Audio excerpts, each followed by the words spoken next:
Başardınız. İletişim hatalarıyla ilgili hızlandırılmış kursumuzun son bölümüne hoş geldiniz. Heyecan verici bir noktadayız. Artık bir sürü taktiği öğrendiniz ve bütün bu hızlandırılmış kurslar YouTube'da yayında olduğu için istediğiniz zaman geri gidip aynı videoları tekrarlayabilirsiniz. En zor kısmı çünkü uygulamak değil de kavramlara alışıp onları derinden anlamak. Sindirmemiz gerekiyor bunları. Bugün nihai sözlerle konuşmaktan bahsediyoruz. Örneğin her zaman, hep, hiç ve sürekli tarzında uç noktaya giden mutlak terimler. Bunları kullanmak bir sürü sıkıntı yaratır ve çözümümüz onlardan kurtulmaktır, kullanmamaktır. Son videonun hatasıyla olduğu gibi yine Cem'le Özlem fark etmeksizin yaptılar. Bu hatalar o kadar yaygınlar ki dilimizin bir parçasıdır ve çok normal olduklarını sanıyoruz. Hatta yaparken yakalamak çok zor. Ödevini hiçbir zaman çalışmıyorsun. Geçti bile, yakaladınız mı? Baştan alalım. Ödevini hiçbir zaman çalışmıyorsun. Yakalamak ne zor değil mi? Çok normalmiş gibi kabul etmişizdir. Peki bu kadar normal bir şeyse nihai sözleri kullanmak neden sıkıntılıdır? Çünkü aşırılığı yaratıyorlar ve ölçüsüzler. Uzun vadede bu dengesizliğinin ciddi sonuçları var. Verimli bir şekilde konuşmamızı engelliyor. Hadi size 3 somut sebep. İster istemez nihai sözler ya hep ya hiç diye bir düşünce tarzına sebep oluyor. Şunu daha büyük bireyler arası sıkıntılarına bağlayabiliriz. 6. bölümde ya şu ya bu diye isimlendirdiğimiz düşünce tarzını besliyor. Bu beyaz siyah düşünce tarzı durumları tezat ve uçsal olan şekillerde yorumlamamızı sağlar. Örneğin diyelim ki 5 kilo kaybetme diye bir hedefin var ama ayın sonunda sadece 3 kilo kaybetmişsin.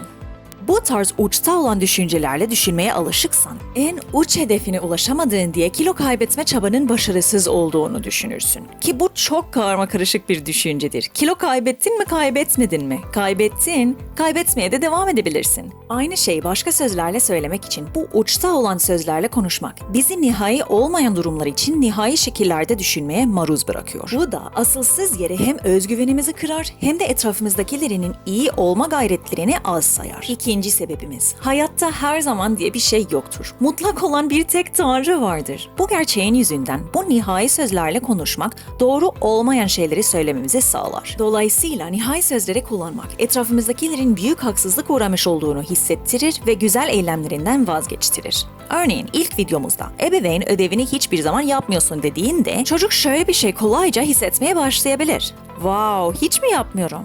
Hiç mi? Ne güzel. Yani bütün yaptığım zamanları görmezden gelip ani bir hareketle çöpe atmış. Peki, öyle olsun o zaman. En iyisi ben hiç yapmayayım gerçekten. Siz de bunu yaşamışsınızdır. Evdeki biri size her zaman X şeyi yapıyorsun ya da hiç umursamıyorsun ya da sürekli eksi istiyorsun dediyse ne kadar haksız olduğunu siz de hissetmişsinizdir. Öyle bir his yaratıyor ki şöyle demeye başlıyorsun. Tamam, o halde öyle olsun. O kişinin dediği gibi olsun, vazgeçeyim daha sağlıklı eylemlerimden. Çünkü görünüşe göre yapsam da yapmasam da direkt yapmadığım olarak sayılacak. Gelelim 3. sebebimize.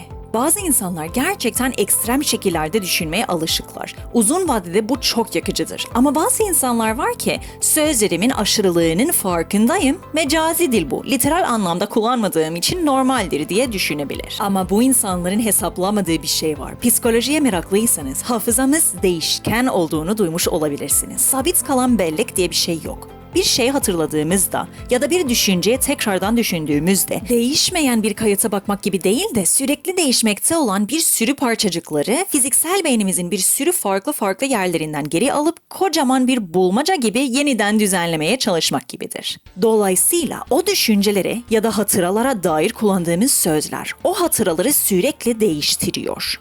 Örneğin bir kere bir şapka takıp nasıl göründüğünü sevmeyip şapkaları sevmek istiyorum ama şapkalar bana yakışmaz diye nihai bir sözde bulunmaya başlarsan her tekrarladığında şapkaları sevmediğinin oranı hafızanda artırmış oluyorsun.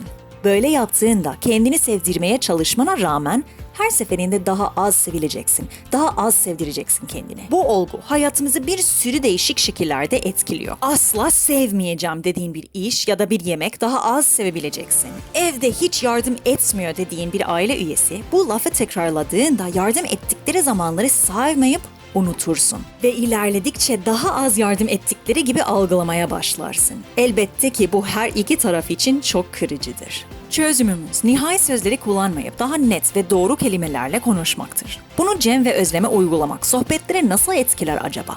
Kendini ya Cem'in ya Özlem'in yerini bir koy ve o değişikliklerini hissetmeye çalış. Ödevini hiçbir zaman çalışmıyorsun. Onun yerine şu nasıl? Bazen ödevlerine çalışmıyorsun sanki. Her seferinde reddediyorsun. Onun yerine şu nasıl? Reddettiğin zamanlar oldu. Hiç umursamam. Son olarak da bu, umursamıyormuş gibi davrandı olabilirdi. Çünkü mutlak değildir. Bu durumda öyle davrandığı açık kalıyor. Vay, bu kadar minicik bir değişikliğin bu kadar büyük bir fark yaratacağını kim bilebilirdi? En ufak sözlerimizin önemi küçümsemeyelim artık.